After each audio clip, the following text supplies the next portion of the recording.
الأنبياء المرسلين نبينا محمد وعلى آله وصحبه أجمعين أما بعد আলহামদুলিল্লাহ আল্লাহর বড় নিয়ামত যে আমরা তিনি আমাদেরকে তার দ্বীনের কিছু মতন পড়ার তৌফিক দিয়েছেন আলহামদুলিল্লাহ। আজকে আমরা যে মতনটি পড়বো সেটা হচ্ছে কাশফুস শুবহাত।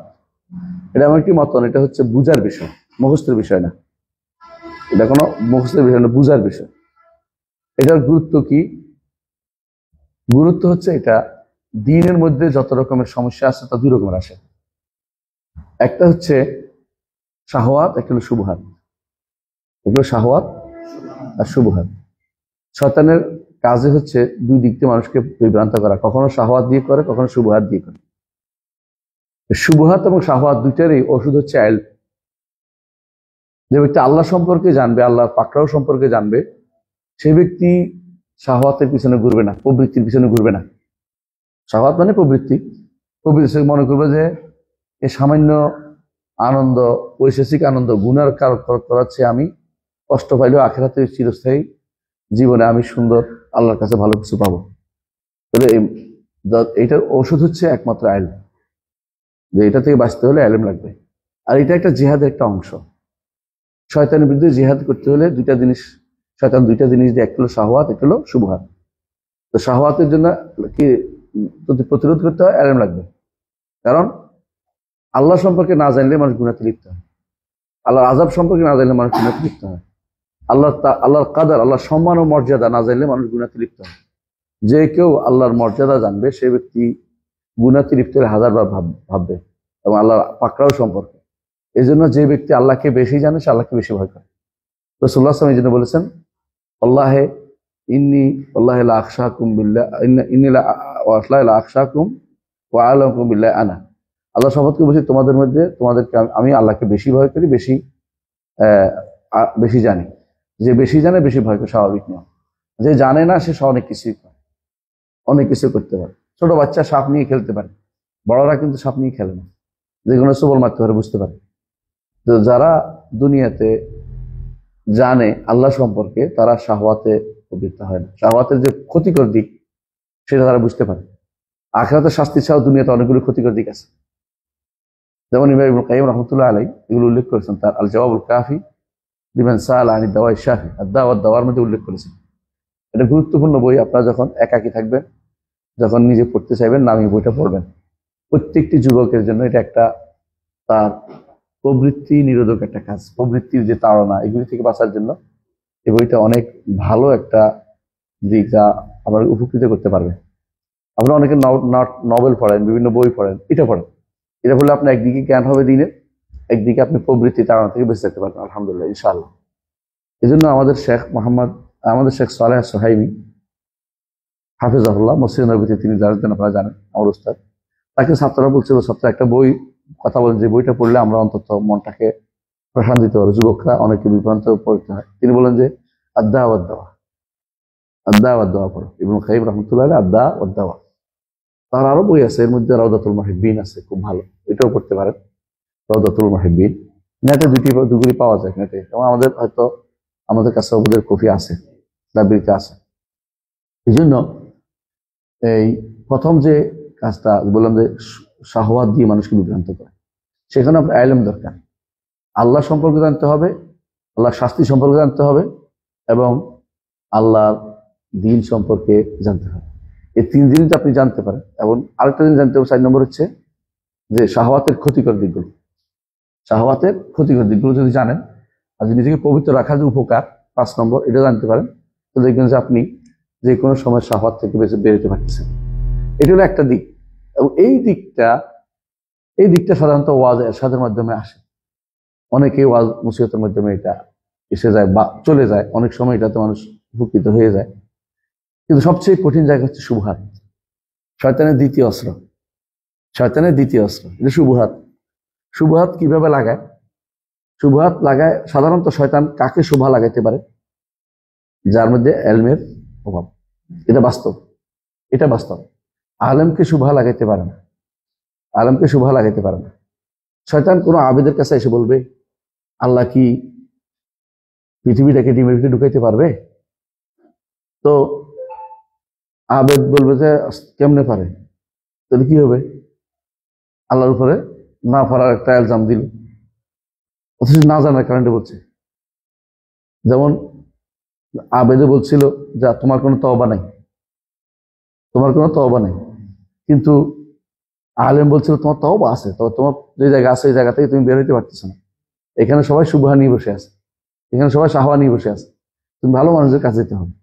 যেখানে শাহওয়াত শুভহাতে ছড়াছড়ি নেই সেখানে তুমি যাও। আল্লাহ তোমাকে তোমাকে অবশ্যই ফ্যানগুলো কমাই দেন, হ্যাঁ ফ্যানগুলো কমিয়ে দিবেন ইনশাল্লাহ। তো আল্লাহ তোমাকে অবশ্যই মুক্তি দিবেন। তো বোঝা গেল যে শাহওয়াত শুবহাত এই দুইটা শয়তানের অস্ত্র। এর মধ্যে শুবহাতটা খুব কঠিন ভাবে আসে মানুষের উপরে, বের হইতে চায় না। অনেক বড় বড় আলেম শুবহাত নিয়ে কবরে চলে গেছেন। আর শুবহাত তখন বেশি বসে যায় অন্তরে, এদেরকে সোজা করা কঠিন হয়ে যায়। শুবহাত নিয়ে বেশি কাজ করে। শাহওয়াতের সে চেষ্টা করে, কিন্তু শাহওয়াত দিয়ে ঠিক রাখতে পারে না, কারণ একসময় আল্লাহর ভয় আসে। কিন্তু শুবহাত গুলি মনে করে এটাই দিন মনে করে শুবহাত গুলি কাজ করে। সে দিনের নয় মনে করে কাজ করে না, তওবা করতে পারে না। বেশিরভাগ বেদাতেই, বেশিরভাগ শিরকি শুবহাতের মধ্যে পড়ে মানুষ। এই জন্য অনেক মাসআলা দেখবেন যে শুবহাতের ভিতরে পড়ে আছে, তাদের ঠিক করা যাচ্ছে না। যারা রাসূলের কাছে কিছু চায়, যারা রাসূলের কাছে সুপারিশ চায়, যারা আলেমদের কবরের কাছে কিছু সুপারিশ চায় যে আল্লাহকে সুপারিশ করেন, হ্যাঁ, যারা এই চাওয়াটা, এইটা তাদের সমস্যাটা কোথায় হয়েছে? এটা তারা শুবহাতের ভিতরে পড়ে গেছে। তারা মনে করে এটা দিন, এটাতে কোনো সমস্যা নেই, ওলি আলাদা ভালো মানুষ আল্লাহ কাছে বলতেই পারে। এটা অসুবিধা কি? এই যে টেন্ডেন্সিটা, এটা কিন্তু শুবহাতের ভিতরে ফেলাই রাখছে। এখন যতই আপনি বলেন না কেন, উল্টা আপনাকে বলবে যে আপনি ওলি আলাদের দুশমন, আপনি নবীর দুশমন। আপনি কোনোভাবেই তাকে বুঝাতে পারতেছেন না যে না, আসলে আপনি শুবহাতের থেকেও আমাদের আশ্রয় চাইতে হবে। শয়তান আমাদেরকে এই বড় ধরনের ধোঁকাটা দেয়, শুবহাত দিয়ে ধোঁকা দেয়। এই জন্য শাইখুল ইসলাম মুহাম্মদ আব্দুল ওয়াহাব রাহমাতুল্লাহ আলাইহি যখন তিনি তাওহীদের দাওয়াত নিয়ে এসেছেন, তাওহীদের দাওয়াত নিয়ে যিনি যখন আসলেন, যে দাওয়াতটা নবী রাসূলদের দাওয়াত ছিল, এই দাওয়াতটা তিনি আবার দিলেন।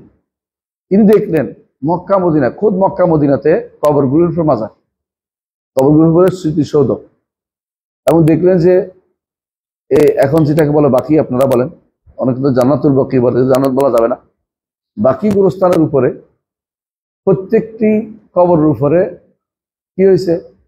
সৌধ নির্মাণ হয়ে গেছে। প্রত্যেকে এখান থেকে কিছু বকরা পায়, করে কিছু পয়সা দিলে নেয়, মানে সকাল বিকাল তারা এই কাজ করে খায়। মানে মানুষ বেকার, আর কোনো কাম নাই, কবরের সেবায় লিপ্ত। তিনি তার ওস্তাদকে বললেন, তার ওস্তাদ শেখ হায়াত সিন্দিকে বললেন যে ওস্তাদ এগুলি কি, মা ইয়াফআল হাউল, এগুলো কি করতেছে? তখন তার ওস্তাদ একটা কথাই বলছে, একটা আয়াত বলছেন কোরআনে কারীমের, যেটা বনি ইসরাইলের লোকেরা গরুর পূজার সময় শুরু করছিল। তো তিনি বললেন, বনি ইসরাইলের এই কারবারটা দেখে তখন নবী বলছিলেন যে ইন্না হাউলাই মুতাব্বারু মা ফিহি বাতিলু মা কানু ইয়ামালুন, ইন্না হাউলাই মুতাব্বারু মা ফিহি বাতিলু মা কানু ইয়ামালুন। এরা এর মধ্যে ধ্বংস হচ্ছে, এর মধ্যে তারা বাতিলের মধ্যে তারা নিজেকে নিঃশেষ করে দিচ্ছে। এই কথাটাই বলেছেন শেখ মোহাম্মদ হায়াত সিন্দি রাহিমাহুল্লাহ। কাকে বলছেন? মুহাম্মদ আব্দুল ওয়াহাব রাহমাতুল্লাহ আলাইহি। তিনি তখন বুঝছেন যে তার ক্ষমতা নাই, ক্ষমতা থাকলে এটাকে সরাতে পারতেন। এইগুলি তিনি দাওয়াত দিয়েছেন, কষ্ট পেয়েছেন, তার এলাকায় গেছেন, এলাকাতে পুরো এলাকার দাওয়াতের মধ্যে সময় দিয়েছেন, পুরো এলাকার দাওয়াত সময় দিয়েছেন। আল্লাহ তাআলা বরকত দিয়েছেন, তার অনেক অনুসারী হয়েছে, সবাই দাওয়াত দিয়েছেন, দাওয়াত গ্রহণ করেছেন। শেষ পর্যন্ত তিনি আমিরের কাছে গেছেন। আমির তার এলাকার আমিরের গ্রহণ করে নাই, তিনি দারিয়ার আমিরের কাছে গেছেন। আমির মোহাম্মদ বিন সৌদ তার কাছে গেছে, যাই বলছে যে আপনি আমাকে হেল্প করুন, আল্লাহ আপনাকে সাহায্য করবেন। আপনি শুধু এত ছোট রাষ্ট্র না, আল্লাহ তাআলা আরো বড় রাষ্ট্র আপনাকে দিবেন। আপনি দ্বীনের উপর প্রতিষ্ঠিত থাকুন, আপনি আমাকে সাহায্য করুন। তিনি তো তাকে সাহায্য করবেন না, তাড়িয়ে দিবেন এই অবস্থা। মোল্লা কি বলে, আমি আমার দেশ নিয়ে পারতেছি না, এত মানুষ শত্রু বানাতে পারবো না, আমি দুনিয়ার সবাই আমার শত্রু হয়ে যাবে। কিন্তু আমিরও দাঁড়িয়ে তার স্ত্রী মানে আমিরের স্ত্রী, তিনি ভিতর থেকে বললেন যে আপনি তাকে ফেরত দিয়েন না, আপনি এই আলেমকে ফেরত দিয়েন না, তাকে আপনি সাহায্য করুন, আল্লাহ আপনাকে সাহায্য করবেন। একথা শুনে তিনি সাহস পেলেন এবং বললেন যে আপনাকে কি সাহায্য করতে হবে? বলে আমি দাওয়াত দিব, আমি ক্ষমতা চাই না আপনাদের কাছে, আমি দাওয়াত দিব, আপনি শুধু পিছনে আমার সাপোর্টে থাকবেন, যে দাওয়াতে কেউ যেন আক্রমণ করতে না পারে, বাধা দিতে না পারে। তিনি সেটাই করেছেন। আমির তার অস্ত্র নিয়ে দেশ জয় করেছেন, কিন্তু উনি অস্ত্র ধারণ করেন নাই, তিনি কিতাব ধারণ করেছেন। তিনি হচ্ছেন শাইখুল ইসলাম মাহমুদ আব্দুল ওয়াহাব রহমতুল্লাহ আলাইহি। তো তিনি দেখেছেন মানুষের ভিতরে বড় ধরনের সমস্যা হচ্ছে মানুষ অনেকগুলো সন্দেহের মধ্যে ভোগে। কেউ শাফাআতের সন্দেহ, কেউ ওসিলার সন্দেহ, কেউ ইস্তেআনার সন্দেহ, কেউ ইস্তেগাসার সন্দেহ। এই জাতীয় সন্দেহগুলো তাদের মধ্যে এমনভাবে বসে গেছে, মানুষ শুধু বসে যাওয়া নয়, বংশানুক্রমে এই সন্দেহের মধ্যে ডুবে আছে। এই কথাটি শাইখ হুসাইন ইবনে তাইমিয়া এর আগে বলেছিলেন। তার একটা গ্রন্থ আছে আল ওয়াসতা বাইন হাক্ক ওয়াল খাল। এই গ্রন্থের মধ্যে তিনি বলতেছেন যে আমি এমন এক দাওয়াত নিয়ে নেমেছি, যে দাওয়াতের যাদেরকে দাওয়াত দিচ্ছি এরা এর উল্টাটা নিয়ে দুনিয়াতে এসেছে, এদের বাপদাদারা উল্টাটা নিয়ে আসছে, নিজেরা এটার উপরে ছোট থেকে বড় হয়েছে। এখন আমি তাদেরকে পরিবর্তন করা এই দাওয়াত মিশন নিয়ে নেমেছি। আমার দাওয়াত কত কঠিন আমি বুঝি। শাইখ হোসেন মাহমুদ আব্দুল ওয়াহাব রহমতুল্লাহ আলাইহি একই কত দাওয়াত দিয়েছে তিনি। তবে তার সুবিধা হচ্ছে এটা, আমির তার পিছনে ব্যাগ দিয়েছে, সহযোগিতা করেছে, এই জন্য তারটা সহজ হয়েছে। কিন্তু শাইখ হোসেন ইবনে তাইমিয়ারটা সহজ হয় নাই। তিনি যতই দাওয়াত দিয়ে গেছেন তখনকার আমিররা সবাই তার বিরুদ্ধে ছিল, তখনকার সমস্ত আমির তার বিরুদ্ধে ছিল, সমস্ত আলেমরা তার বিরুদ্ধে দাঁড়িয়েছে। তিনি মনে হয় যেন একাই দাঁড়িয়েছেন। জীবনের 5 দিনের মধ্যে 3 দিনে জেলে ছিলেন, 5 দিনের মধ্যে 3 দিনে তিনি জেলে ছিলেন। এবং জেলগুলো কিরকম আপনারা জানেন, এখনো আপনি সেই জেলগুলো মানুষ বলে যেগুলি এরকম দুর্গই ছিল, সবচেয়ে দুর্গন্ধময়, সবচেয়ে কষ্টকর, যেখানে মানুষ বসবাস করতে পারে না এরকম জায়গাতে। এমনকি তিনি একবার আফসোস করেছেন, মিশরে যখন তাকে এমন করতে রাখা হয়েছিল, গর্তের ভিতরে রাখা হয়েছিল, সেখানে তিনি বলছেন এখানে তুমি চোরকেও রাখো না, তুমি চোরকেও রাখো না ওই সমস্ত জায়গাতে, আমাকে রেখেছো এখানে। পরবর্তীতে যখন আমির আসছেন, যাকে বলা হয় খলিফাতুল মুসলিমিনের যিনি সহকারী ছিলেন, তিনি আসছেন এবং তিনি তার ভক্ত ছিলেন, ভক্ত মানে তার ভালোবাসার লোক ছিলেন। তিনি বললেন যে আপনি বলেন কারা কারা আপনাকে কষ্ট দিয়েছে, আমি তাদেরকে শাস্তি দিব। ইবনে তাইমিয়া রাহমাতুল্লাহ সবাইকে বলছেন না, এদেরকে আপনি শাস্তি দিয়েন না, এরা ভুলের উপর আছে, এরা সন্দেহের উপর আছে, সন্দেহ আমি দূর করতে পারিনি। এরা সন্দেহের সাথে যে ক্ষমতা একত্রিত হয়, সন্দেহ তখন বহুগুণ বেড়ে যায়। কথা বুঝছেন কিনা? কারণ তখন তারা মনে করে সন্দেহের সাথে ক্ষমতা একত্রিত হলে তারা মনে করে তখন তাদের মধ্যে আখাযাতুল ইজ্জতুল ইসলাম, তাদের আত্মমর্যাদা তখন আরেকজনের কথা গ্রহণ করতে বাধা হয়ে দাঁড়ায়। আত্মমর্যাদার কারণে আরেকজনের কথা গ্রহণ করতে পারে না। তারা মনে করে যে এই আবার কোত্থেকে আসলো, এরা কয়জন, এই মানুষ কয়জন, এই আবার কি করবে, মানে এই জাতীয় কথা যখন আসে তখন তারা আর হক নিতে পারে না। আর যখন সমপর্যায়ে যায় তখন হকটা নেওয়া সহজ হয়ে যায়। দাওয়াতের ক্ষেত্রে যদি কোনো তাদের ইচ্ছা থাকে যে হাদিস ভিত্তিক নিবে তো নিতে পারে। এই জন্য তিনি এই গুরুত্ব দিয়ে লিখেছেন কাশফুস শুবহাত।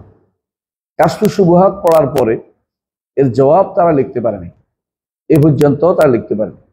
মূলত কাশফুস শুবহাতের এত বেশি প্রয়োজন এখন, কারণ আমাদের দেশ সহ প্রত্যেকটা দেশেই এই শুবহাতগুলি ঘুরে ফিরে কিন্তু এগুলি কাজ করে। আপনারা ধরুন পড়বেন, দেখবেন যে এগুলিই কাজ করে এখনো আমাদের সাথে। পীরেরা, ফকিরেরা অথবা বিভিন্ন মাদ্রাসা লোকেরা, মোহতামিমরা, এদের মধ্যে একটা বড় জিনিস হচ্ছে তারা শুবহাত নিয়ে কাজ করে, মানে শুবহাত তাদের অন্তরে কাজ করে। তারা মনেই করে না যে তারা কোনো ভুলের উপর আছে। এই জন্য আপনাকে রদ করার জন্য তারা চেষ্টা করে, ডিবেট হবে, ওই ডিবেটে তারা কোনোদিন হারবে না। যত দলিলে হোক, দলিল একটা দিয়ে হলে উল্টাপাল্টা কথা বলে আপনাকে বসাবে।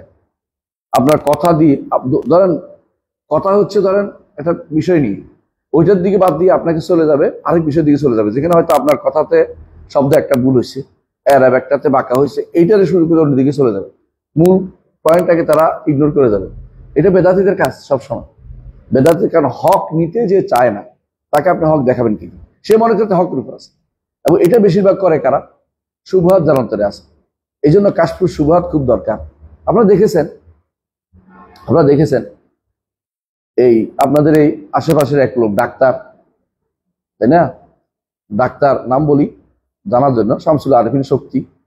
তিনি মদিনায় গেছেন, মদিনা যাইয়া রসুলের কাছে প্রাণ খুলে কথা বলছে। এবং রসুলের কাছে তিনি সুপারিশ চাইছেন, রসুলের কাছে তিনি প্রাণের কথা তুলে ধরছেন। পুলিশে কেন আর বেশিক্ষণ দাঁড়াতে দেয় নাই, এর বিরুদ্ধে অভিযোগ দিচ্ছেন, রসুল আপনার কাছে প্রাণ খুলে কথা বলতে দেয়া হলো না। এই তিনটার কথা আপনি শুধু চিন্তা করেন, তিনটা কত বড় শুভা, কত বড় মারাত্মক শুভা। এগুলি কেমনে আপনি তাড়াবেন? এত বড় মানুষ, তাদেরকে মাঝে মধ্যে ইউনিভার্সিটি দাওয়াত দেয়, মাঝে মধ্যে দেখি আপনাদের আসুনার ট্রাস্টে দাওয়াত দেয়, মাঝে মধ্যে অমুকে দাওয়াত দেয়, তমুকে দাওয়াত দেয়, অমুকের ট্রাস্টে দাওয়াত দেয়, এবং অনেক যুবকরা তাকে আইডল মনে করে। উনি যদি সব শুভহাতের ভিতরে থাকেন, তো আমরা কাকে নিয়ে কাজ করব? এমন শুভহাত যে যখন বলা হয়েছে এটা শিরিক, তখন তিনি মতভেদ পূর্ণ মাসালা বানাই ফেলছে। তো মতভেদ আছে এবং লেখা থেকে শুরু মতভেদ, আর ওনার সমর্থন করছে কারা? বিশাল জনগোষ্ঠী সব সমর্থন করে। যারা আপনাদের কাছে অনেক সময় মনে করেন যে এরা সালাফি, ওরাই সমর্থন করেছে ওনাকে। এর কারণ কি? সালাফি নামধারী লোকেরাই সমর্থন করে বসছে ওনাকে। এর কারণ কি? কারণ ওনাদেরও অন্তরের ভিতরে সন্দেহ আছে। এজন্য শুভহাত কাশফ করা দরকার। শুভহাত যতক্ষণ পর্যন্ত অন্তরে থাকবে, আপনি যত ভালো কিছু ঢুকান না কেন, সে আপনাদের কিছুই নিবে না, সে আপনাকে শত্রু মনে করবে। এই যে বর্তমানে বিভিন্ন রাজনৈতিক দলের ভুল থিওরিগুলি চালাই দিচ্ছে ইসলামের নাম দিয়ে, অনেকগুলো এক একজনে এক এক রকম ইসলাম নিয়ে আসতেছে। একজন হচ্ছে মদিনাতে এটা ছিল, মানে তার ধর্ম নিরপেক্ষতা মদিনার সনদের মধ্যে পাইছে বুঝে। চিন্তা করতে পারেন কত বড় ভয়ানক কথা। এটা কোথেকে আসছে? তার অন্তরে আগে ধর্ম সেকুলারিজম ঢুকে বসে রয়েছে। এবার আপনি সেইটার জন্য দলিল খুঁজবে এখন, মানে অন্যায়টার জন্য দলিল খুঁজে, অন্যায়টা বা শিরিকটা, কুফরটা, বেদাতটা, এটাকে প্রতিষ্ঠা করার জন্য সে সারাদিন দলিল খুঁজবে। বুঝছেন তো? এর অর্থ হলো তাকে আপনি হেদায়েতের পথ, কারণ তাকে বুঝাইতে হবে যে এটা শিরিক, এটা কুফর, এটা করা যাবে না। যে লোকে বলছে যে মিলাদ বেদাত কইছে, এই জন্য তারা কোবাইছে। কেন? কোরআনে মিলাদ আছে। কোরআনে মিলাদ কোথায় আছে? ইয়া আইয়ুহাল্লাযীনা আমানু সাল্লু আলাইহি ওয়া সাল্লিমু তাসলিমা। হ্যাঁ, ইন্নাল্লাহা ওয়া মালাইকাতুহু ইউসাল্লুনা আলান নবী। কোরআনে এটা মিলাদ। এটা যে কোরআনে মিলাদ, এই কথাটা তার অন্তরের সন্দেহ, নিঃসন্দেহে একটা সন্দেহ। এই সন্দেহ বের হচ্ছে না কেন? কারণ উস্তাদেরা এইভাবে শিখেছে, তো ওয়াজে এইভাবে শুনছে, হুজুরে এইভাবে কইছে, যার কাছে মুরিদ হয়েছে সেইভাবে জানাইছে। এখন সে যেহেতু এটা আরে ভিন্ন মতটা শুনছে, সেটা কোনোভাবেই এইভাবে নিচ্ছে না যে এটা সত্য কি মিথ্যা, এটা দেখা যাচাই করার কোনো কথা নাই। বিরোধী মত আছে, মারো। এই যে একটা অস্থির জাতি, অস্থির গোষ্ঠী তৈরি হয়েছে, মূল কারণ হচ্ছে শুভহাতে আকণ্ঠ নির্বাচিত শুভহাতের ভিতরে। আপনি দেখবেন, একবার দেখলাম শশিনার পিসাব বর্তমান পীর বললে তো পীর হয়ে যায়, ছোটরা এই জন্য পীর হয়ে গেছে। তিনি ওয়াজ করতেছেন, ওয়াজে বলতেছেন যে উদ্বি তফসির ইবনে কাসির মধ্যে আছে উদ্বির বর্ণনা, যে কি হয়েছে, রসুলের কবরের কাছে গিয়ে একদম গান গাইছে, কবিতা পড়ছে আর কি, কবিতা পড়ে ঘুমাই গেছে, ঘুমায় স্বপ্নে দেখছে, তাকে বলছে তোমরা ক্ষমা করে দেওয়া। এটা দিয়ে দলিল দিতেছে। এটা কেন বলছে সে?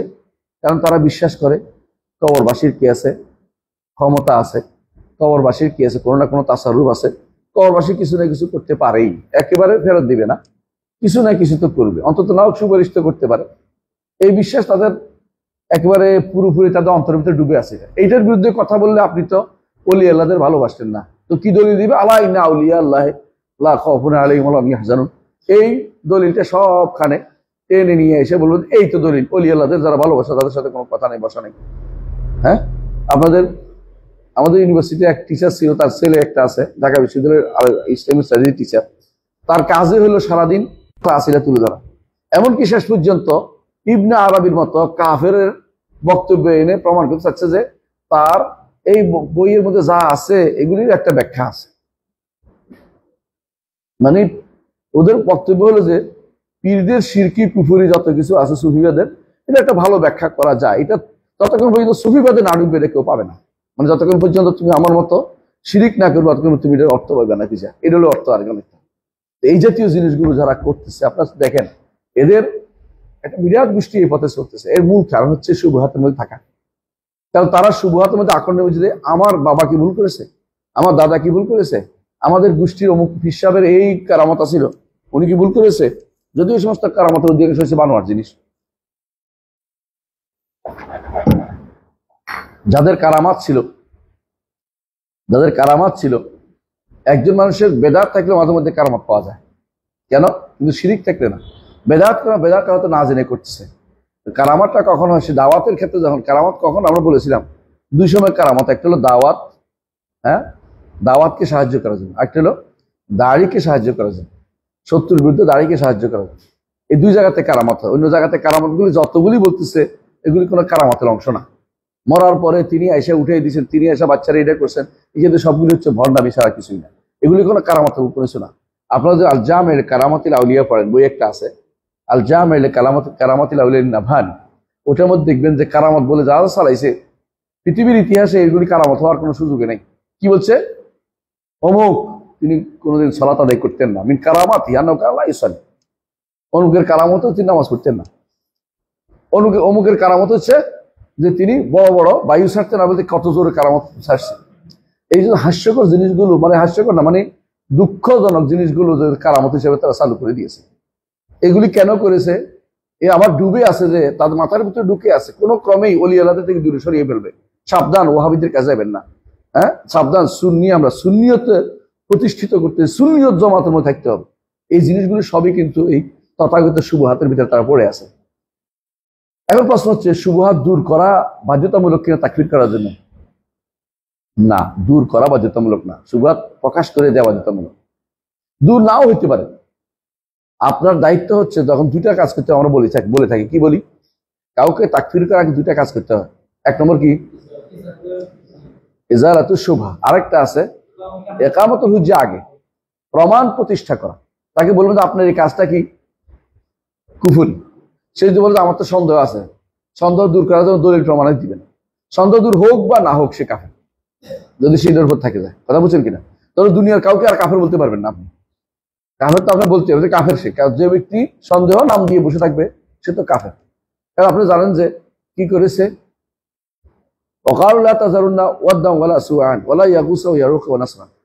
নূহ আলাইহিস সালামের কারণে 5 জন আল্লাহ নেক বান্দা ছিল, অল্প কদিনে মারা গেছে। পরবর্তীরা কিন্তু ওদের নিয়েই বাড়াবাড়ি করেছে। এই সন্দেহ তাদের অন্তরে বসেই গেছিল। নূহ আলাইহিস সালামের বিরুদ্ধে কথা বলেছে। আল্লাহ তাআলা কাফেরদেরকে মেরে ফেলছে। নূহ আলাইহিস সালাম দোয়া করেছেন, আল্লাহুম্মা লা তাজআল আল কাফিরা দাইয়ারা। হ্যাঁ, কাফেরদের জন্য কোনো বাড়িঘর কিছু রাখবে না, ধ্বংস করে দেন। কাফের, আল্লাহ তাআলা তা ধ্বংস করে দিয়েছে। এটা প্রমাণ যে এরা কাফের। আপনি যদি মনে করেন যে সন্দেহ থাকলে আর কাফের বলা যাবে না, কথা এরকম না। দুইটা কাজ করতে হবে। এক নম্বর হচ্ছে তার উপরে প্রমাণ প্রতিষ্ঠা করতে হবে যে এটা কুফরি, এটা দলিল এটা। দ্বিতীয়, তার সন্দেহটা আপনার দৃষ্টিতে যতক্ষণ আপনি দেখছেন যে তাকে বুঝাই দিচ্ছেন, তারপরে সে না বুঝে ইচ্ছা করে গোয়ারতুমি করতে, সে কাফের। বুঝে আসছে কথাটা? এর আগে সন্দেহ বুঝানোর আগ পর্যন্ত তাকে কাফের বলবেন না, কারণ সে হতে পারে সে একটা সন্দেহের মধ্যে রয়ে গেছে এবং আল্লাহ তাআলা তাকে কোনো কারণে ওজোর মাজুরও মনে করতে পারে। হয়তো তাকে সন্দেহ ভাঙার লোকও ছিল না তার। যেমন যে ব্যক্তি বলেছে, কি বলেছে? আল্লাহ যদি আমাকে পায় তাহলে আমাকে আস্ত রাখবে না, তোমরা একটা কাজ করবে, আমি যদি মরে যাই আমাকে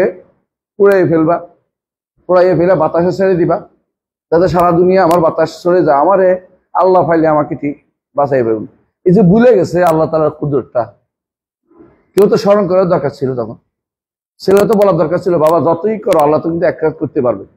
তাহলে হুজ্জত কায়েম হইতো। সন্দেহ দূর না হলেও হুজ্জত কায়েম হয়ে যেত। সন্দেহ বিষয়টা তখন হয়তো এমন হইতে পারে সে বুঝে দিত, সে আর বলতো না, এটা তওবা করতে ইস্তেগফার করতো। যেহেতু এটা করা হয় না, আল্লাহ তাআলা কিন্তু তাকেও ক্ষমা করেছে, কারণ তার হুজ্জত কায়েমের কোনো সুযোগ ছিল না। এই জন্য আগেকার আলেমদের অনেকে বলে যে ইবনে হাজার এটা বলছে, নবী এটা বলছে।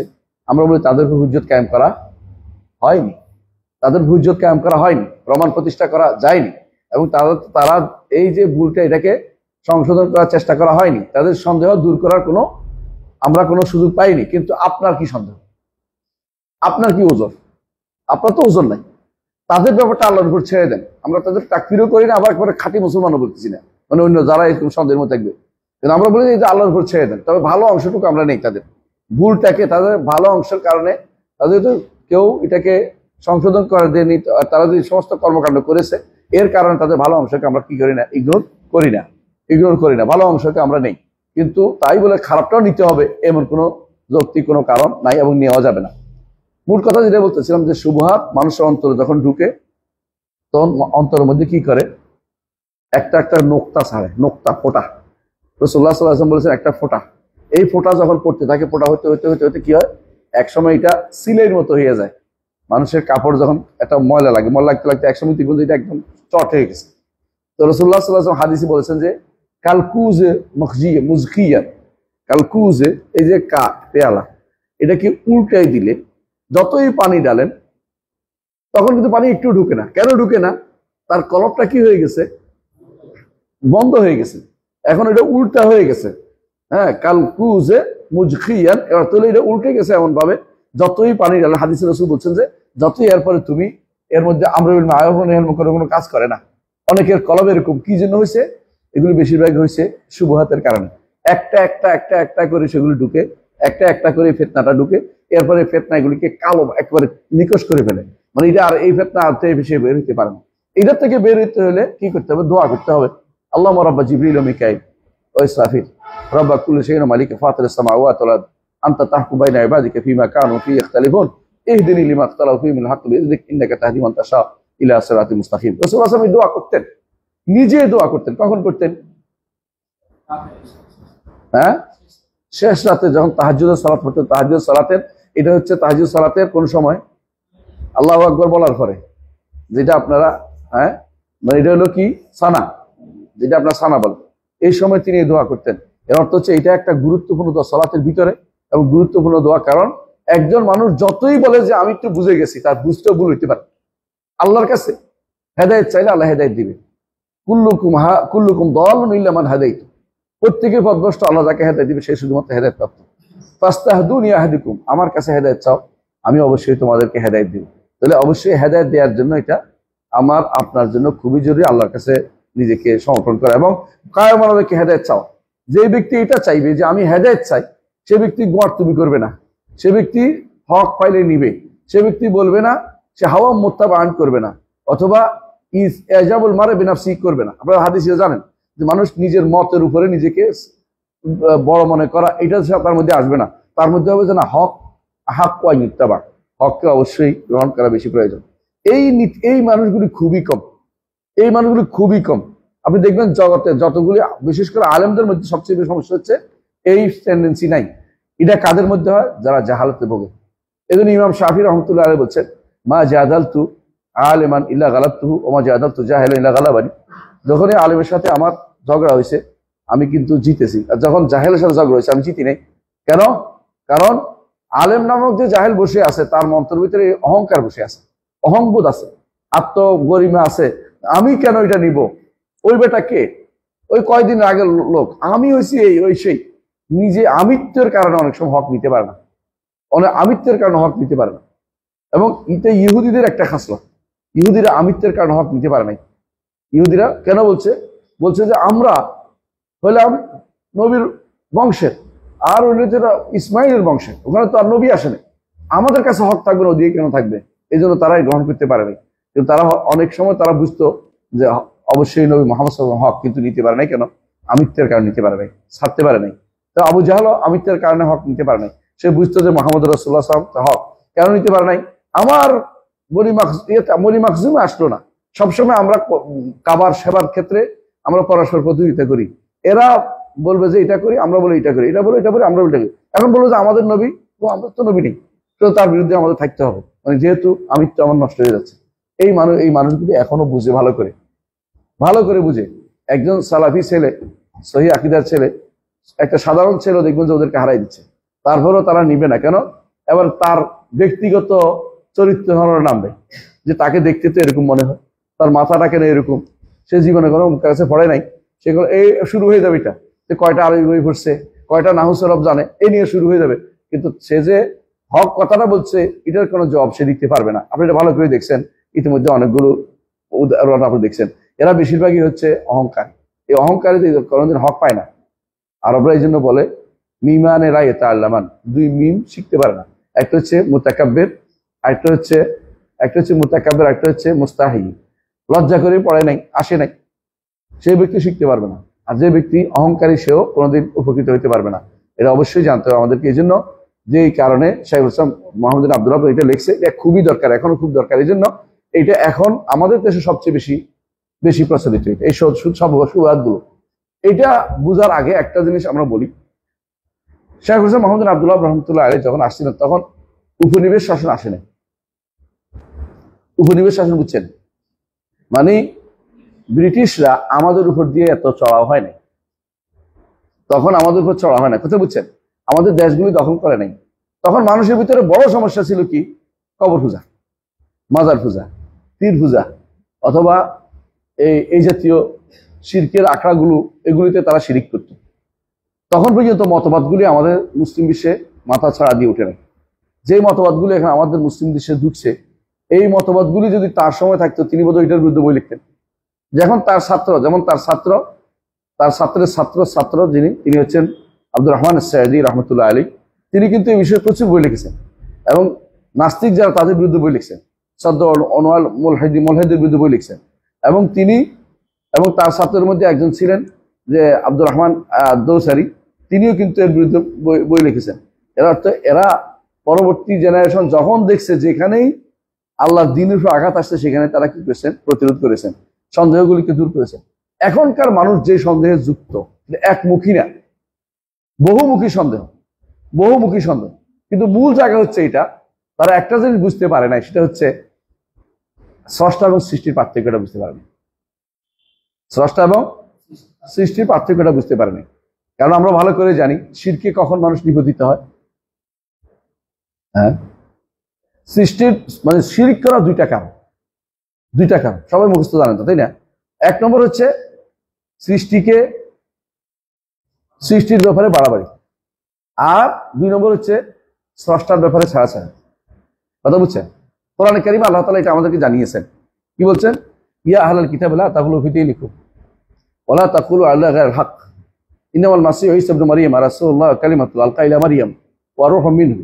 একবারে ইন্নামা দি বলছে, অর্থাৎ কোনদিন তিনি কি নন, ইলাহ নন। কে? মাসীহ। তিনি কি একজন রাসূল, আল্লাহর দাস। হ্যাঁ, লা ইস্তানকিফাল মাসীহু ইয়াকুনু আবদাল লিল্লাহ, দাস হইতে তার কোনো কি নাই, লজ্জা নাই। তিনি আল্লাহর পিয়ন, আল্লাহর মুরাসের, কোনো সন্দেহ নাই। প্রত্যেক নবী আল্লাহর পক্ষ থেকে কি তার বার্তা বাহক, কোনো সন্দেহ নেই। প্রত্যেক নবী কি আল্লাহর দাস বুঝেন তো, নিজস্ব কোনো বক্তব্য দাসের আর নিজস্ব কোনো থাকে না, এরা আসল দাস, প্রকৃত দাস। আল্লাহ মিনী আব্দুকা ওয়া আব্দিকা ওয়া আমাতিকা, দাসের ছেলে, দাসীর ছেলে, তারা এটা প্রচার করতে সবসময়। কিন্তু আমি যখন বাড়াচ্ছি, এরপরে তাদের নিয়ে আশেকে রসুল, এশকে রসুল প্রচার করতেছি, এর অর্থ আমি কিন্তু তাদেরকে সীমা ছাড়িয়ে যাচ্ছি। ঠিক ওলি আল্লাহদের ব্যাপারেও সীমা কি ছাড়িয়ে যায়? ওলি আল্লাহরা মরার পরে মরে না, মরা বলা যাবে না, কি বলতে হবে? রাউদাতে শুইছে। ওহাবিরা বলে নবী মরিয়া গেছে, মরে নাই, নবী রাউদাতে শুইছে, মানে নবী মরে নাই, নবী কি শুয়ে আছে। এই জন্য তারা মনে করে, কেউ যদি মনে করে যে এই যে শামসুল আরবিন শক্তিরা কেন চাইছে, তারা মনে করে যে মুহাম্মদ সাল্লাল্লাহু আলাইহি ওয়াসাল্লাম দুনিয়ার জীবনের মতো তার জীবিত এবং মরার পর তার ক্ষমতা আরো বেড়ে গেছে। পীরেরা এটা মনে করে, মরার পরে তাদের ক্ষমতা আরো বেড়ে যায়। এই জন্য তারা কি করে, কবর থেকে ফয়েজ ও বরকত হাসিল করার চেষ্টা করে, এবং সবসময় তারা এটা চায় যে ফয়েজ বরকত আসবে, ফয়েজ বরকতটা আপ্লুত হবে, বরকত তারা জিয়ারত করে ফয়েজ বরকতের আশা, আর কোনো কারণ নেই। তারা চিন্তা করে যে ফয়েজ বরকত গেলেই ফয়েজ বরকত পারবে, এই জন্য তারা মনে করে হ্যাঁ শূন্য হবে, ফয়েজ বরকত হাসিল হবে। এই ফয়েজ বরকত যখন আসবে তখন শিরক হবে, কোনো সন্দেহ নেই। কবর থেকে কিছু আসবে না আপনার জন্য, কোনো কিচ্ছু আসবে না। কেউ যদি আপনার এইটা যদি কোনো প্রতিষ্ঠিত করতে না পারেন, আপনি বিপদে পড়বেন। কিন্তু এই কথাটাই আপনি বলে দেখেন না, এই কথাটা বললে আপনাকে বলবে গোস্তাকে রসুল, তারপরে ওলি আল্লাহদের শত্রু, তারপরে আপনাকে বলবে যে নবীর মর্যাদা বুঝে নাই, নবীকে অসম্মান করছে।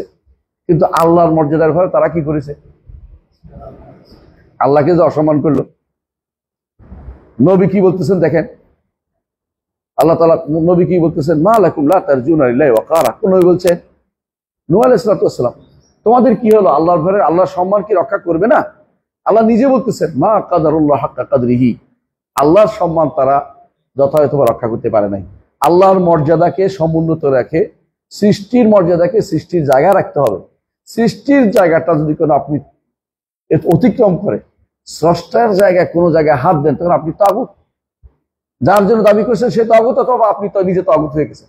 এর বাইরে কোনো কথা নেই। হয়তো আপনি নিজের জন্য বললে নিজে তাগুত, যে ব্যক্তি মনে করে যে সে গায়েব জানে সে ব্যক্তি তাগুত।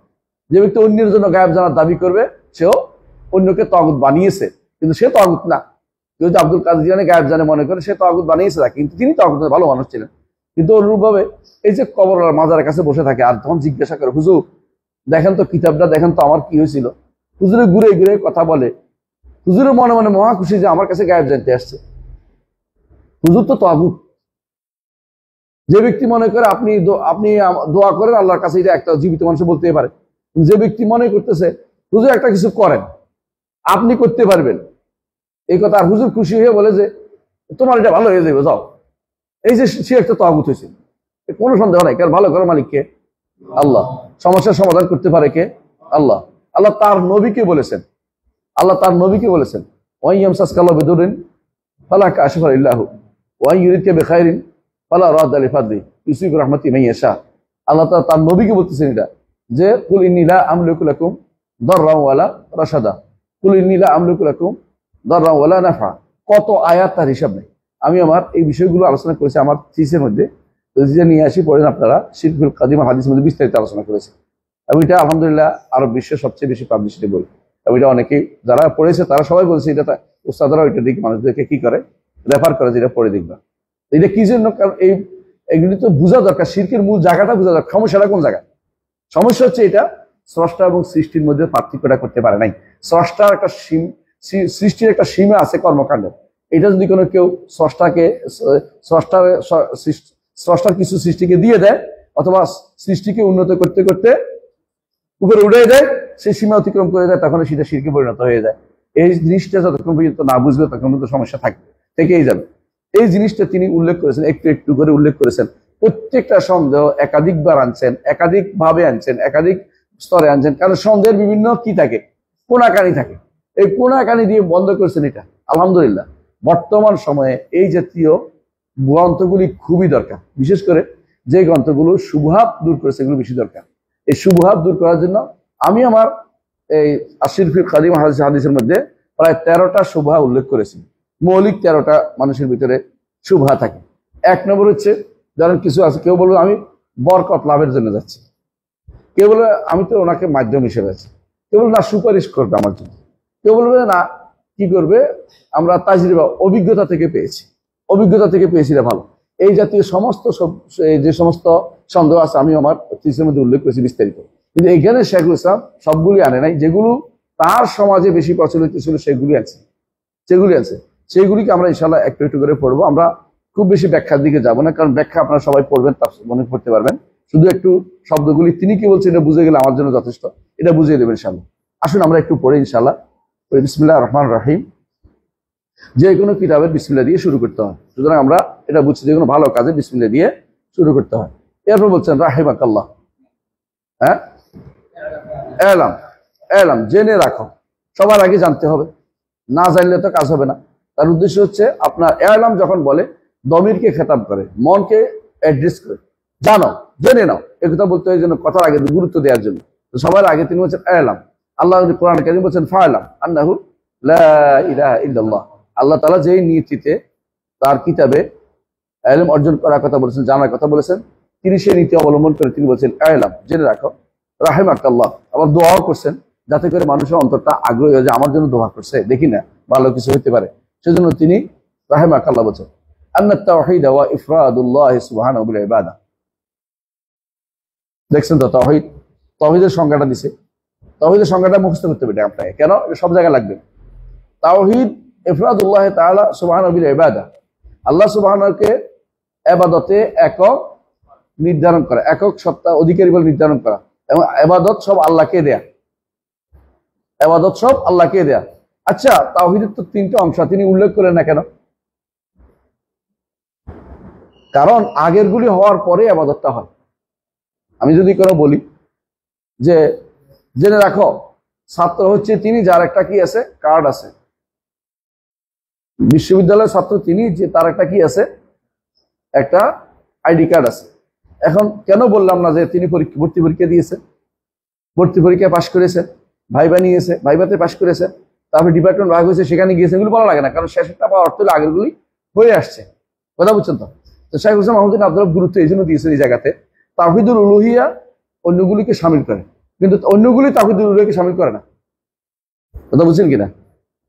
অন্যগুলি তাওহীদুল উলুহিয়াকে শামিল করে না। একজন মানুষ একজনের সন্তান হওয়ার অর্থ হচ্ছে সে বিয়ে শাদী করেছে, তার বউ আছে, তারপরে তার সন্তান হয়েছে। শেষেরটা বললে হয়, আগেরটা বললে পরে হয় না, পরেরটা বলা যায় না। বুঝলেন না কথাটা? এই জন্য সর্বশেষ যেটা আসলেন, যেটা না হলে আগের গুলো কোনো কাজে লাগে না, সেটা কি? তাওহীদুল ইবাদা। ইবাদত একমাত্র আল্লাহর জন্য করতে, এই জন্য তিনি সবশেষে এই তাওহীদ, আল্লাহ তাআলার এই তাওহীদের পরিচয় দিয়েছেন ইফরাদুল্লাহ সুবহানাহু ওয়া তাআলা বিল ইবাদা। তাওহীদ হচ্ছে ইবাদত, একমাত্র আল্লাহকে নির্ধারণ করে না। তাওহীদের অন্য প্রকারগুলো ইগনোর করা হয় নাই, বরং অন্য প্রকারগুলোর পরে যেটা আসছে, যে জায়গাতে সমস্যা আছে, জায়গাটা তুলে ধরা হয়েছে। কারণ তারা কি করে, আরবের মুশরিকরা এটা স্বীকার করতো। তিনি উল্লেখ করবেন যে আসমান জমিন সৃষ্টি করছে আল্লাহ, মালিক কে আল্লাহ, এবং দুনিয়া পরিচালনা করে কে আল্লাহ, স্বীকার করতো। কিন্তু সমস্যা হয়েছিল তাদের কোন জায়গায়? ইবাদত একমাত্র ইবাদত করতো আল্লাহর জন্য, কিন্তু একমাত্র আল্লাহর জন্য করতো না। ইবাদত করতো তারা, ইবাদত করতো না তা না। আল্লাহ কোরআন কারীমে বলছেন ওয়া মা কানা সালাতুহুম ইনদাল বাইতি ইল্লা মুকা ওয়া তাসদিয়া। তারা সালাতও পড়তো, তারপর তারা হজও করতো, এবং তারা আল্লাহর কাছে দোয়াও করতো।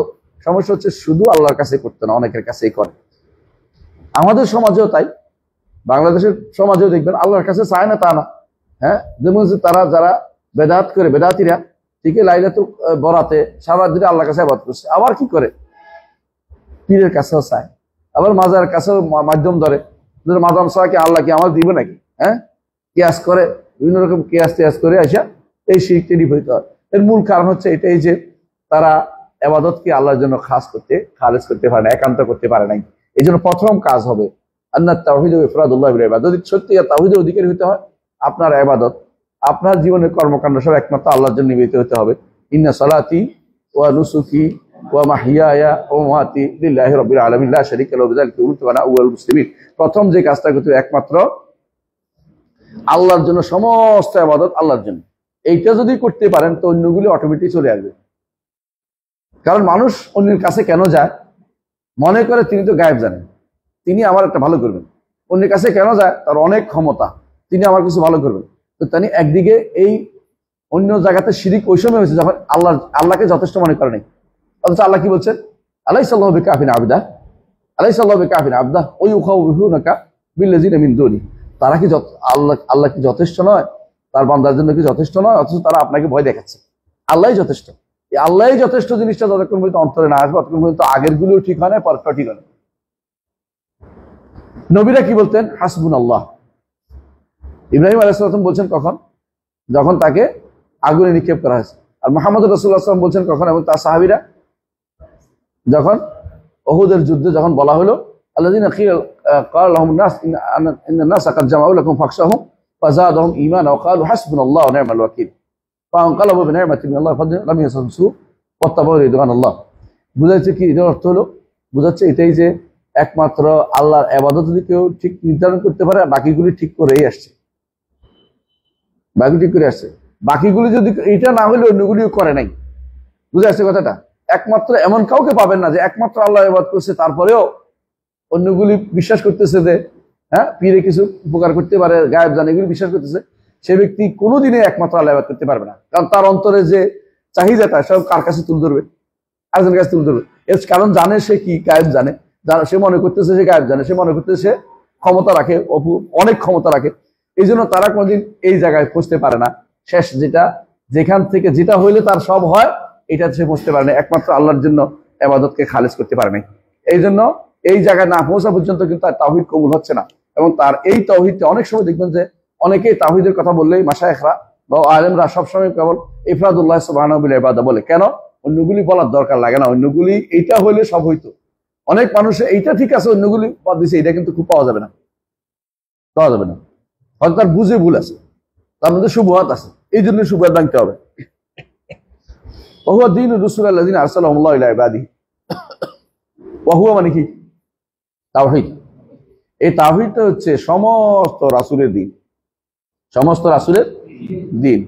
আল্লাযিনা আরসালাহুমুল্লাহু বিহি ইলা ইবাদিহি, যাদেরকে আল্লাহ তাআলা তার বান্দাদের কাছে পাঠিয়েছেন। আল্লাহ তাআলা যুগে যুগে নবী রাসূল পাঠিয়েছেন। কি জন্য? ওমা আরসালনা মির রাসূল হ্যাঁ ইল্লা নূহি ইলাইহি আন্নাহু আল্লাহু লা ইলাহা ইল্লা আনা ফা'বুদুন। সমস্ত নবীদেরকে এই তাওহীদের জন্য পাঠিয়েছে, সমস্ত নবীদেরকে এই তাওহীদের জন্য পাঠিয়েছে। দলিল কোরআন আল্লাহ বলছেন, যখনই রাসূল পাঠিয়েছি তাকে এই ওহী দিয়ে পাঠিয়েছি, ইল্লা নূহি ইলাইহি আন্নাহু লা ইলাহা ইল্লা আনা ফা'বুদুন, যে ওহী দিয়ে পাঠিয়েছে একমাত্র আল্লাহ ছাড়া আর কোনো ওমা আরসালনা মিন ক্বাবলিকা মির রাসূলিন ইল্লা নূহি আন্নাহু লা ইলাহা ইল্লা আনা ফা'বুদুন।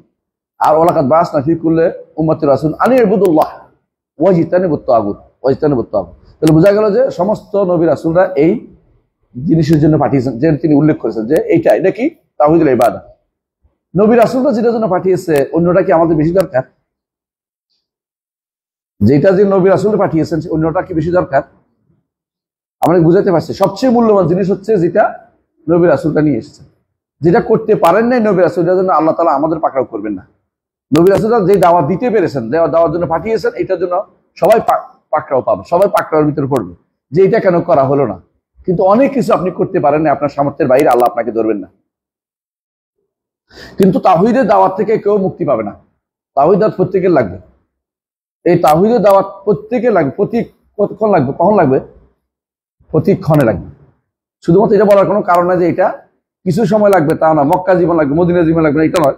এটা প্রতিক্ষণে লাগবে। তাওহীদটা, তাওহীদ প্রতিষ্ঠা যখন হয়ে যাবে অন্তরে, আল্লাহ তাআলা এই ঈমান এবং আমল সালেহ কারণে আপনাকে দুনিয়ার বুকে প্রতিষ্ঠিত করবেন। আর যে আপনি মনে করেন আমি প্রতিষ্ঠিত হইয়া তাওহীদ প্রতিষ্ঠা করবো, তাহলে আপনি উল্টে দিতে রওনা হয়েছেন। এটা কোনোদিন আপনি চোখে কোনো সফলতার মুখ দেখবেন না। আপনার হাতে মনে হইতে পারে সফল, কিন্তু সফলতা না, আপনি ভুল পথে রওনা হয়েছেন। এই ভুল পথটা আপনাকে শুধরাই নিতে হবে, যে আগে মানুষের মধ্যে একমাত্র আল্লাহর ইবাদত প্রতিষ্ঠা করে যেতে হবে। তাহলে ওয়া দীন রাসূলুল্লাযিনা আরসালাহুল্লাহু ইলা বিহি ইলা ইবাদিহি। হ্যাঁ, এরপরে পড়েন।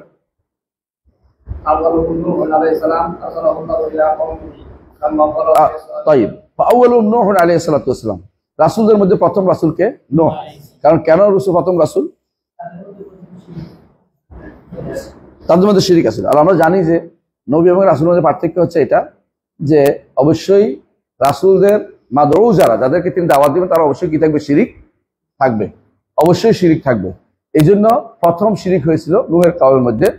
প্রথম শিরিক নূহের কওমের মধ্যে হওয়ার কারণে প্রথম নবী হচ্ছেন, প্রথম রাসূল হচ্ছেন নূহ আলাইহিস সালাতু ওয়াস সালাম। এবং তিনি কি হয়েছে? আরসালাহুল্লাহু ইলা কওমিহি, আল্লাহ তাকে তার কওমের দিকে পাঠিয়েছেন। লাম্মা গালাও, যখন তারা বাড়াবাড়ি করলো, সীমা লঙ্ঘন করলো। কিভাবে সীমা লঙ্ঘন? কখনো কখনো অপমান করে, কখনো কখনো বেশি মান দিয়ে। তারা গলু করছে কার দিক থেকে? নেককারদের দিকে। আর অপমান করছে কারে? আল্লাহ। তাদের ধারণা মতে আল্লাহ তারা যা করেছে এটা কি হয়েছে? আল্লাহর জন্য মান সম্মান রক্ষা করা হয়নি, আল্লাহর মর্যাদার দিকে তাকানো হয়নি। এই জন্য তারা কি করেছে? গুলু ফিস সালিহিন করেছে। লাম্মা গালাউ ফিস সালিহিন, যখন তারা গলু করছে নেককার বান্দাদের মধ্যে, নেককার বান্দাদের নিয়ে কি করছে? গলু করছে। বুঝে আসছে? এই গলু বহু রকমের আছে, ইবাদতে হয়, আকীদাতে হয়, চিন্তা চেতনা হয়, এমনকি মানুষের নিজের পারিবারিক জীবনে হয়, সব জায়গায় গলু হয়। কিন্তু এখানে হচ্ছে গলু, এই গলুটা হচ্ছে ইবাদতের মধ্যে এমন বাড়াবাড়ি করছে, অর্থাৎ ব্যক্তিকে নিয়ে বাড়াবাড়ি করছে, সৃষ্টিকে নিয়ে বাড়াবাড়ি করছে। এই জন্য আল্লাহ তাআলা এটা বন্ধ করার জন্য তার নবী পাঠাইতেছে, রাসূল পাঠাইতেছে। সৃষ্টি কয়জন? অনেক। এর মধ্যে তখনকার সময় 5 জন ছিল। আল্লাহ উল্লেখ করেছেন সূরা নূহের মধ্যে, ওয়াকালু লা তাযারুন্না ওয়াদ্দান ওয়ালা সুআন ওয়ালা ইয়াগুসা ওয়া ইয়াউকা ওয়া নাসরা। এদের যখন বাড়াবাড়ি করছে, আল্লাহ তাআলা সেটা বন্ধ করার জন্য রাসূল পাঠাইতেছে। আর এই বাড়াবাড়ি বন্ধ হচ্ছে, হ্যাঁ, আল্লাহর পক্ষ থেকে স্পেশাল রহমত হিসেবে পাঠাইছেন, যে তাওহীদ প্রতিষ্ঠার জন্য নবী রাসূলকে পাঠিয়েছেন। এটা বুঝতে হবে, এটা আমরা বলি না, উনি বলতেছেন। দেখেন ফিস সালিহিন, সালিহিন কে ব্যাখ্যা দিচ্ছেন, পড়েন। ওয়া নাসরা ওয়াদ্দান ওয়া সুআন ওয়া ইয়াগুসা ওয়া ইয়াউকা ওয়া নাসরা। হ্যাঁ, অসুবিধা নাই, আস্তে আস্তে পড়তে হবে, তাড়াতাড়ি করা যাবে না, খুব আস্তে আস্তে পড়েন। ওয়াদ, সুআ, ইয়াগুস, ইয়াউক, নাসর। এই যে কথাটা, যে এরা কি ছিল? আল্লাহর নেককার বান্দা ছিল, তাই না? এদের উপর বাড়াবাড়ি করছে কে? তাদের কওম। বাড়াবাড়ি করতে করতে কি করেছে? তাদেরকে কি করেছে? সুপারিশকারী বানাইছে। এই কথাটা আপনি কোথায় পাবেন? এই কথাটা পাবেন সহিহ বুখারীতে। ভাই, সহিহ বুখারী তো ওয়াহাবি আসিল না, তাই না? ইমাম বুখারী তো ওয়াহাবি আসিল না। ইমাম বুখারী তো মনে করে নাই যে এরকম কেউ, হ্যাঁ, মদিনা ইউনিভার্সিটি পড়ে আসা, হ্যাঁ, হইতে পারে মনে করছিলেন নাকি? হইতে পারে, আপনাদের কাছে হইতে পারে। কিন্তু ইমাম বুখারী রাহমাতুল্লাহ আলাইহি এই ব্যাখ্যাটা তার কিতাবে আনছে। কার থেকে আনছে? ইবনে আব্বাস রাদিয়াল্লাহু থেকে। ওই আয়াতের তাফসিরে, যে আয়াতের মধ্যে সূরা নূহের এই আয়াতের তাফসিরে, সূরা নূহের 21-23 না 21-23, হ্যাঁ, বা 23 নম্বর আয়াতে, যে ওয়াকালু লা তাযারুন্না ওয়াদ্দান ওয়ালা সুওয়াআন ওয়ালা ইয়াগুসা ওয়া ইয়াউকা ওয়া নাসরা, তোমরা কখনো ছেড়ে দিবে না, পাকটাও ধরে রাখবে, আঁককে ধরে রাখবে, সাবধান, ওলি আল্লাহদের থেকে দূরে সরাই দিবে, সাবধান, তোমাদের কি করবে, বিশ্বাস নষ্ট করে দিবে, তোমাদের আকীদা নষ্ট করে দিবে, সুন্নিয়ত নষ্ট করে দিবে, তোমাদের সুন্নিয়ত নষ্ট করে দিবে, হ্যাঁ, পীরদের থেকে তোমাদেরকে দূরে সরিয়ে দিবে, তোমাদের আধ্যাত্মিকতা নষ্ট করে দিবে। তো কি করতে হবে, সাবধান, ধরে রাখো কাকে, ওয়াদ, সুয়া, ইয়াগুস, ইয়াউক, নাসারকে ধরে রাখবে। এই ধরে রাখার অর্থ কি, তারা কি তাদেরকে সিজদা করতো না, কি করতো, তাদেরকে মাধ্যম হিসেবে নিত, মাধ্যম রেখে শিরিক করতো, তাদেরকে দিয়ে বলতো যে আল্লাহর কাছে বলেন, আল্লাহ যেন আমাদের দেয়, এটা করতো। সরাসরি সিজদা করছে এরকম না, কারণ ওবেদা বলা হয়েছে, ওবেদার বহু প্রকার আছে, একটা হলো ডাকা তাদেরকে, এই জন্য বলা হয়েছে, এই ইয়াতে শুরুতে বলা হয়েছে নূহ আলাইহিস সালাম যখন আসছে তখন তিনি বলছেন একমাত্র আল্লাহর ইবাদত করো, এবং তিনি বলছেন যে আরেক সূরাতে আছে এটা, ওয়ান্নাল মাসাজিদা লিল্লাহি ফালা তাদউ মা আল্লাহি আহাদা, হ্যাঁ, এবং দোয়া যে ইবাদত এটা সবাই জানে, কোরআন আয়াতেও আছে, কোরআন আয়াতে কি বলা হয়েছে, কি বলা হয়েছে, দোয়া ইবাদত, একটা আয়াত দলিল দেন, দোয়া ইবাদত, আহসানতা ওয়াকাল রাব্বুকুম উদউনি আস্তাজিব লাকুম, রব বলেন যে আমাকে ডাকো, আমি তোমার ডাকে সাড়া দেবো। তো ডাকতে বলছে দলিল দিয়ে যে ইবাদত কেমনে, পরের একটা বলছে কি, ইন্নাল্লাযীনা ইস্তাকুনা আন ইবাদাতি সায়াদখুলুনা জাহান্নামা দাখিলিন, অর্থ হলো দাওয়াত, ডাকাটা কি ইবাদত, কারণ আল্লাহ তাআলা বলছেন যারা ইবাদত এটা করবে না, আমাকে ডাকবে না, জাহান্নামে ছুটবে, অর্থাৎ এই ইবাদত করবে না। তাহলে নূহ আলাইহিস সালামের যুগে এরা কেউ সিজদা করতে হতে পারে, কেউ ইবাদত করতে ডাকতে হতে পারে, কেউ সুপারিশ করতে হতে পারে, উল্লেখ করে যে তারা কি করছেন, তারা কি করতো, কি ইবাদত করতো।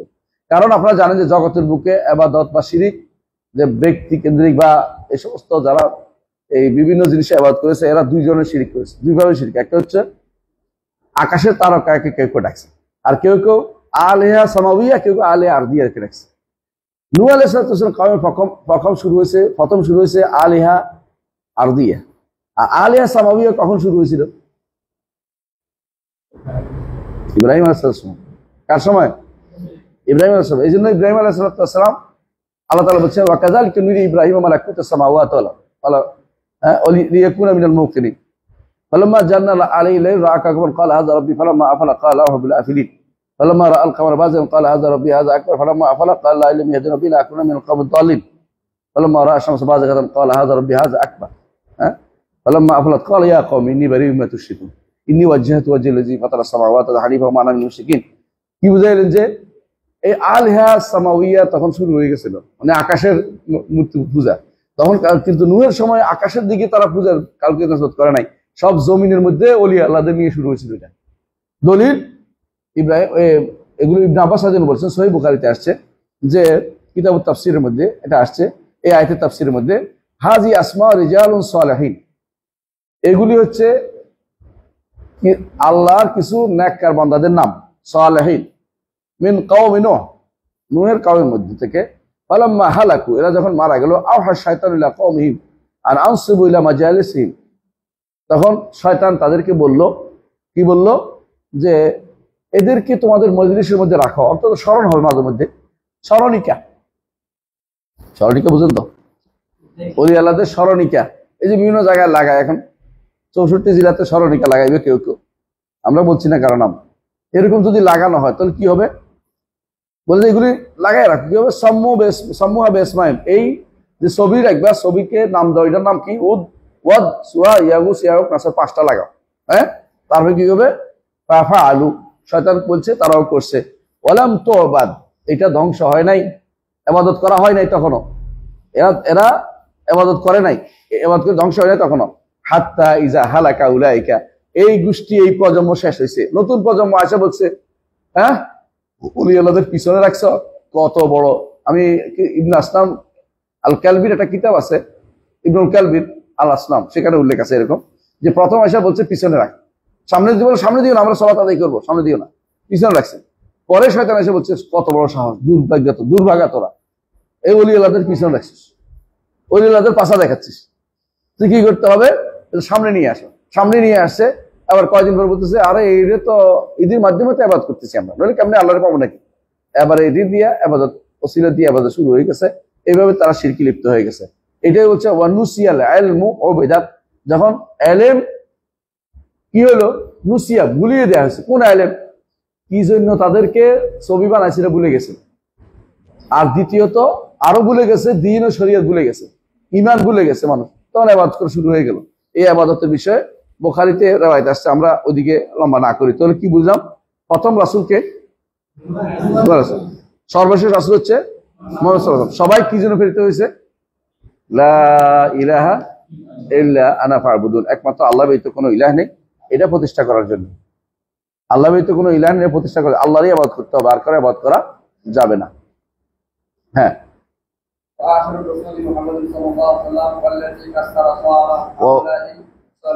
হ্যাঁ, তিনি কি করেছেন, এই নেককার বান্দাদের সুরতকে কি করেছেন, ভেঙেছেন। কে ভাঙছে এটা, মুহাম্মদ রাসূলুল্লাহ। কখন ভাঙছে, মক্কা বিজয়ের পরে। আহসানতা, মক্কা বিজয়ের পরে তিনি কাবার ভিতরে ঢুকে দেখেন যে ছবি, তিনি এগুলি সবগুলি ভাঙছেন। কি বলছেন, জাল হাক্কু ওয়া যাহাকাল বাতিল ইন্নাল বাতিলা কানা যাহুকা। দুর্ভাগ্যবশত এখানেও কেউ কেউ মিথ্যাচার করে, কি বলে, তিনি সুরত দেখছেন কার, এত সুন্দর ছবি কার, ইব্রাহিমের, ইসমাইলের, মারিয়ামের, বলছে এগুলি থাক, এগুলি প্রচার করতেছে। ঢাকা বিশ্ববিদ্যালয়ে ফার্সি বিষয়ে, ফার্সি ডিপার্টমেন্টের একজনে, যখন আমরা বললাম যে বারবার যে ছবি বানানো হারাম, ছবিগুলি রাখতে পারবে না, ভাস্কর্য হারাম, তিনি তখন মাদ্রাসা ছাত্র, তিনি তখন দলিল দিলেন, বর্ণনা দিলেন যে এরকম বর্ণনা একটা আছে যে রাসূল এই তিনটা জিনিস মুছতে নিষেধ করেছেন। সুন্দর জিনিস, এগুলি তো সৌন্দর্যবর্ধক, সুতরাং এগুলিকে কেন নিষেধ করা হবে, সুতরাং সৌন্দর্য জিনিস ভেঙে ফেলা হবে না। সুতরাং ছবি নির্মাণ কোনো বা এই জাতীয় কি ভাস্কর্য নির্মাণ কোনো শরিয়া বিরোধী নয়। সে আলেম হইয়া, আলেম মানে নাম নাম কেউ আসতে আলেম, সে ফার্সি বিভাগের টিচার হইয়া এবং ইরানি দালাল হইয়া সে তখন প্রচার করলো যে এগুলি ভাস্কর্য নির্মাণ বন্ধ করা যাবে। ইরানে যান, ভাস্কর্য পাবেন আপনি কথায় কথায়, রাস্তায় রাস্তায়, কোনায় কোনায় পাবেন, এবং কবরগুলি পাবেন তো দোতলায় কবর, নিচতলায় বসার মজলিস, দোতলায় কবর, মাথার উপরে কবর, কবর করে নিচে থাকে, বুঝলেন না, কবর মর্যাদা আছে না আলাদা। আপনি রুহুল্লাহ, এদের রুহুল্লাহ, আমরা আল্লাহ মাফ করুক, হ্যাঁ, আয়াতুশ শয়তান খোমেনির, যে যদি আপনি কবরের কাছে আপনি দেখবেন যে কবর উপরে, তিনি নিচে দিয়ে যাইতে হবে মানুষ, কারণ কবর মানুষ উপর দিয়ে হাঁটবে কি করে।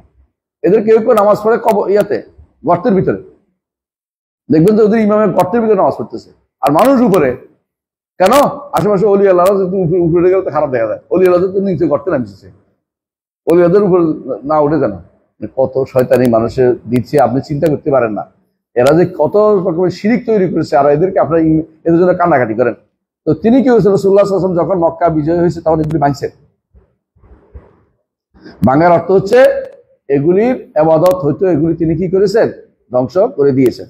এই জন্য বর্তমানে বা যে কোনো সময় আল্লাহ তাআলা যাদেরকে ক্ষমতা দিয়েছেন তাদের দায়িত্ব হবে এগুলি কি করা, ভেঙে ফেলা, কিন্তু আপনার দায়িত্ব না। এটা আবার বলতে হবে, ক্ষমতা পাইলে আপনি করবেন না, ক্ষমতা পাইলে করবেন, কিন্তু সুযোগ পাইলে করে ফেলবেন না, এটা দায়িত্বের ভিতরে পড়ে না। যদি বলতে পারেন যে ইব্রাহিম আলাইহিস সালাম তো করছেন, তাই না, ইব্রাহিম আলাইহিস সালামের উদ্দেশ্য ছিল এটা। কেন উদ্দেশ্য ছিল, তিনি একটা মুনাজারার পথ রচনা করতে যাচ্ছেন, মুনাজারার পথ রচনা করতে যাচ্ছেন, এবং বাদশার সাথে এটা সরাসরি, ব্যক্তিগত বিদ্রোহীর সাথে না। তিনি এটা করতে যাচ্ছেন কেন, পুরো উম্মতকে যেন দাওয়াতের পথে নিয়ে আসতে পারে, পুরো জাতিটাকে, বুঝে আসছে। আর আপনারা কি করেন, হ্যাঁ, আমাদের দেশে বলে যে ওই শৈল মাছ ধরতে পারে না, টাকি মাছ ধরে এক ভালো করে মশায়, বড় বড় শিরকের আঁকড়া ভাঙতে পারে না। কোথাও যাই যখন দেখেন কোনো হুজুরের কথাবার্তা একটু, হ্যাঁ, ওনাদের পছন্দ হয় না, ওর বিরুদ্ধে লাগিয়ে দেবে, বড় বড় শিরকের আঁকড়াগুলি ঠিকই থেকে যায়। কেউ কি পারবে বাংলাদেশের কোনো তথাকথিত হুজুরটা যারা আছে যে আমরা যদি ক্ষমতা যাই, লিখে দেন একটু দেখি, অনেকেই তো আমরা যদি ক্ষমতা যাই যে আমরা কি করব, হ্যাঁ, শাহজালালের মাজারটা ভাঙবো, দেখি ওনারা কয়জনে ভোট দেয়। কেন দিবে না, কারণ মানুষের অন্তরে শিরক, মানুষের অন্তরে তাওহীদ নেই, তারা মনে করে যেটা ভাঙবে কেন, হ্যাঁ, আল্লাহর অলিদেরকে সম্মান করতে হবে, অথবা এটা থাক, এটা মানুষের একটা বিষয়, মানুষের বিষয় কি বলে, অন্তরের বিষয়, মানুষের ইয়াতে আবেগে হাত দেয়া, মানুষের আবেগে হাত দিবেন না আপনি। আমরা দাড়ি টুপি নিয়ে এত বছর ঐক্য করেছি, আপনি কোথেকে আবার তাওহীদ নিয়ে আসেন, আকীদার কথা আনছেন। আকীদা হলো সবচেয়ে দোষের কারণ, আকীদার কারণে সব ক্ষতি হয়ে গেছে, আর সব তারা ভালো ছিল। তো আকীদার যে বাদ দিয়েও যদি আপনারা যাইতে পারতেন, এটা কথা ছিল। আপনি আগে আকীদা বাদ দিয়েও তো আপনি ক্ষমতা দিতে পারেন না। আপনি কোনোভাবে ক্ষমতা, আপনি হ্যাঁ এমন একটা ক্ষমতা যেতে হলে আপনাকে ইসলামকে ত্যাগ করে দিতে চান। ইসলামের এমন এমন জিনিস আপনি ত্যাগ করছেন যেগুলি ইসলাম ত্যাগ করার মতো, বুঝতে হবে আপনাকে। এরপরে কি বলতেছে,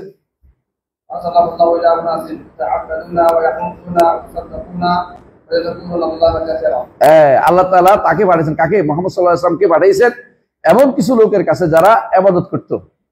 ইবাদত করতো কিনা? করতো। ওয়ায়াহুজ্জুন, হজও করতো। ওয়ায়াতাসাদ্দাকুন, দানও করতো। ওয়ায়াজকুরুনাল্লাহ কাসীরান, এবং তারা আল্লাহকে বেশি স্মরণও করত। কিন্তু একটু সমস্যা, ওয়ালাকিন্নাহুম ইয়াজআলুনা বা'দাল মাখলুকাত ওয়াসাইতা বাইনাহু ওয়া বাইনাল্লাহ। তারা কোন কোন সৃষ্টিকে আল্লাহ এবং বান্দার মাঝে মাধ্যম হিসেবে নিত। কোন কোন সৃষ্টিকে আল্লাহ এবং বান্দার মাঝে মাধ্যম হিসেবে গ্রহণ করত। এইটুকু তাদের সমস্যা ছিল, আর কোনো সমস্যা ছিল না। এই সৃষ্টিগুলি কি? লাত, মানাত, উজ্জা। লাত, মানাত, উজ্জা সৃষ্টি করছে এটা তারা বলে না। তো কি জন্য লাত, মানাত, উজ্জাকে কেন মানত? লাত হচ্ছে আল্লাহ শব্দ থেকে নিচে মেয়ের নাম, উজ্জা আজিজ শব্দ থেকে নিচে মেয়ের নাম, মেয়ে বানাইছে একটা। আর মানাত, মান্নান থেকে নিচে একটা মেয়ে বানাইছে। আর মেয়েদের কথা বাবা বেশি শোনে, সুতরাং মেয়ে খুশি বাবা খুশি। সুতরাং মেয়েরে খুশি করা যায় কিনা তার টেনশন আছে, মেয়েরে কিভাবে খুশি করতে পারে, বুঝলেন তো কথা? এই জন্য তারা ওদেরকে, এই জন্য এটা আমরা, এটা ওসির মাধ্যম, এটা কোনো আমরা ইবাদত করি না। ওরা বলবে আল্লাহ শুনবে, এই জন্য ওনাকে খুশি করে দিলে হইল। বলি আল্লাহ খুশি হলে দুনিয়া খুশি, বুঝলেন তো, সব পেয়ে যাবে। এই জন্য তারা যে এটা এরকম, তাদের বক্তব্য এরকমই আর কি। তারা মনে করে যে সরাসরি তো আল্লাহর কাছে পৌঁছতে পারবো না, মাধ্যম দিয়ে পৌঁছতে। এই মাধ্যমটা কি? আল্লাহ বান্দার মাঝে সৃষ্টি কিছু মাখলুকাতকে আমরা কি মাধ্যম হিসেবে গ্রহণ করি। তারপরে কি করতেছে?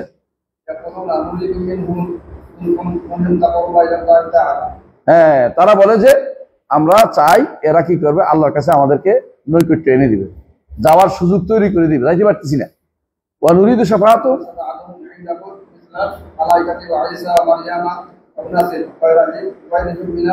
সালিহিন, বলতে যে আমরা চাই এদের সুপারিশ, আল্লাহর কাছে সুপারিশ করবে।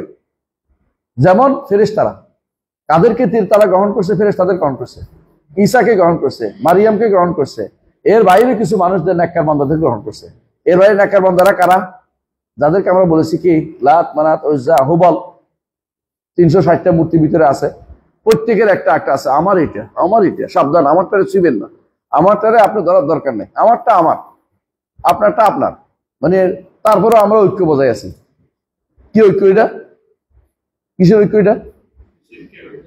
শিরকের ভিতরে ঐক্য, শিরকের ভিতরে ঐক্য বজায় আছে। নাউজুবিল্লাহ। হ্যাঁ, বলেন।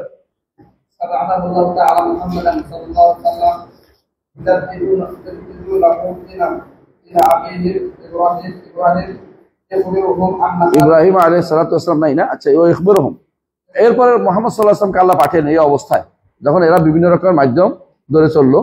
মুহাম্মদ সাল্লাল্লাহু আলাইহি ওয়াসাল্লাম আল্লাহ পাঠিয়েছেন ইজ্জতুল্লাহম দিন আবি ইব্রাহিম, তিনি কি তাদের পিতা ইব্রাহিমের দিনকে তাজদীদ করবে, নতুন কোনো দিন আনেন নাই। তিনি কিছু মিল্লাত আবিকুম ইব্রাহিম, সেটাকে তারা প্রচার করে দিয়েছেন, সেটাকে তিনি তাজদীদ করেছেন, সংস্কার করেছেন। ওই ইখবরহুম, এবং তাদেরকে জানিয়ে দিলেন, কাদেরকে? কুরাইশদেরকে বা আরবের মুশরিকদেরকে, আন্না হাযা তাকাররুবা ওয়াল ইতিকাদ মাহাদ হাক্কিল্লাহি তাআলা, এই যে নৈকট্য চাচ্ছ, এই বিশ্বাসটা তোমার, এইটা একমাত্র আল্লাহ ছাড়া কারোর জন্য করা জায়েজ নাই। এটা করলে তোমার কি হবে? লা ইয়াসলাহু মিনহুম লিশাইইন লিগাইরিল্লাহ, আল্লাহ ব্যতীত এগুলি কোনটাই নৈকট্য চাওয়ার জন্য কারো মাধ্যম নেওয়া জায়েজ নাই, এগুলি একমাত্র আল্লাহর হক। কারণ আল্লাহ ফাসজুদ ওয়াক্তারে বলছে না, সেজদা করো, নৈকট্য অর্জন করো। তো নৈকট্য কার অর্জন করতে হবে? তাহলে এদেরকে নৈকট্য অর্জন করলে কি হবে? শিরক হবে। সহজ হিসাব, যে জিনিস আল্লাহর, এটা কোন সৃষ্টিকে দিলে কি হয়? শিরক হবে। এটা স্বাভাবিক জিনিস। যে জিনিস আল্লাহর কি বৈশিষ্ট্য, আল্লাহর কোনো বৈশিষ্ট্য কোন সৃষ্টিকে, আল্লাহর কোন বৈশিষ্ট্য যেমন দেওয়া যায় না, আল্লাহর অধিকার দিল, তেমনি কি হবে? শিরক হবে। এটাই। হ্যাঁ, লা লিমালাকিল মুকাররাব ওয়ালা নবীর মুরসাল ফাদলান আন গায়রিহি, কোন নবীকে দিলেও হবে না, জায়েজ হবে না।